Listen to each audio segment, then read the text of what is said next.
নমস্কার বন্ধুরা, আমার ভিডিও দেখার জন্য অসংখ্য অসংখ্য ধন্যবাদ। অনেক অনেক নমস্কার। দেখো বন্ধুরা, আমি আজ ডালের বড়া ভেজে তরকারি করব। ডাল বেটে রেখেছি, এইখানে মশলা করে রেখেছি, এখানে আলু পেঁয়াজ টমেটো কেটে রেখেছি।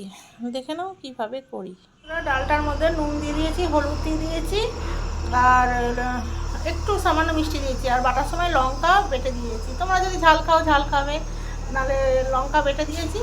এটাই ছিল। দেখে নাও, এদিকে কড়াই তেল বসে দিয়েছি, তেলটা গরম হলে এবার দেবো। বন্ধুরা দেখো, তেলটা গরম হয়ে গেছে। এবার আমি বড়াগুলো একে একে দিয়ে দেবো, একটু ছোটো ছোটো করেই দেবো। বড়াগুলো সব একে একে ভেজে নেবো। দেখো বন্ধুরা, আমি বড়াগুলো তেলের মধ্যে দিয়ে দিয়েছি। এবার এক পিঠ হলে আবার উল্টে উল্টে দেবো। এবার হওয়া পর্যন্ত আমাকে অপেক্ষাই করতে হবে। দেখো বন্ধুরা, এক পিঠ হয়ে গেছে। এবার আমি তুলে নেব, তুলে নিয়ে আবার যেটা আছে সেটা দিয়ে দেবো।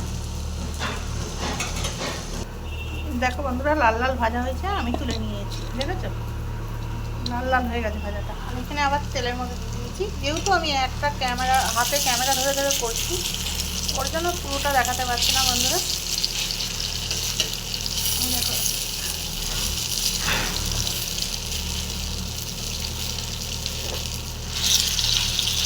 এবার উল্টে পাল্টে এটাকেও ভেজে নেবো, ভেজে তুলে নেবো।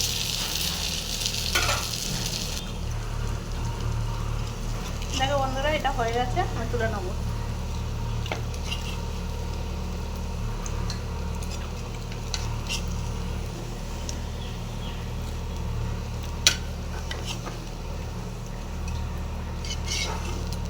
সব তোলা হয়ে গেছে। এবার আমি তেলের মধ্যে পেঁয়াজটা দিই। আমি অন্যরকমভাবে করছি আজকে রান্নাটা।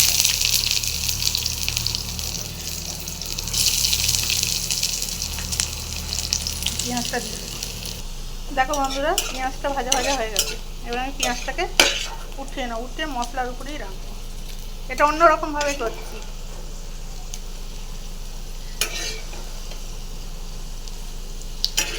তারপরে আমি আলু ভাজবো, তুলে নিই। দেখো বন্ধুরা, পেঁয়াজটা ভেজে তুলে নিয়েছি, মশলার উপর রেখেছি। আর এখানে আলুগুলো আবার তেলের মধ্যে দিয়ে দিয়েছি। আজকে আমি অন্যরকমভাবে করছি রান্নাটা, একজনের দেখেছি তাই। আমার শাশুড়ি মা এরকমভাবে রান্না করেছিল, হ্যাঁ দেখি আমিও করে। চেষ্টা, মানুষের চেষ্টার তো শেষ থাকে না, তাই না?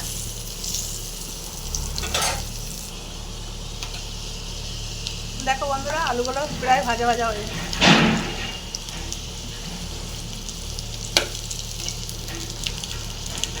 ভাজা ভাজা হয়ে এসছে। এবার আলুগুলোকে আমি তুলে নেব।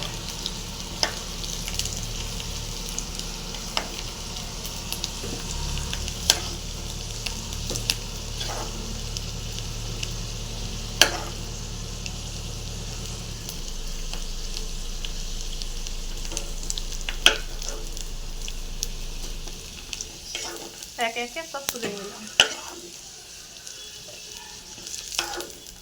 এবার এই তেলের মধ্যে জিরে আর তেজপাতা ফোড়ন দেবো।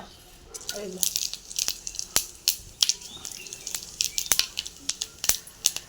জিরে আর তেজপাতা ফোড়ন দিয়ে দিলাম। ফোড়নটা গরম হয়ে গেছে। এবার মশলাটা দিয়ে দেবো।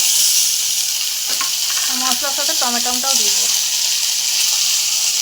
দিয়ে ভালো করে কষতে নেব। দেখো বন্ধুরা, মশলাটা ভালো করে আমি কষিয়ে নিচ্ছি। মশলা যত কষাবে তত খেতে ভালো লাগে। আর এর মধ্যে দিয়েছি আদা রসুন, জিরে ধনে আর লবণ, আর এদিকে তোমার দিয়েছি টমেটো, দিয়ে ভালো করে কষিয়ে নেব। যত কষানো হয় তত খেতে টেস্টি হয়। দেখো বন্ধুরা, মশলাটা কষিয়ে আলুগুলো দিয়ে দিয়েছি, দিয়ে জল দিয়ে দিয়েছি। এবার যতক্ষণ না সেদ্ধ হচ্ছে তারপরে আবার আসছি। আমি বড়াটা দিয়ে দিয়েছি। আর আমার ভিডিওটা কেমন লাগলো তোমরা একটু কমেন্টে জানিও। উপর থেকে একটু গরম মশলা দিয়ে দেবো। ব্যাস, সবাই টাটা।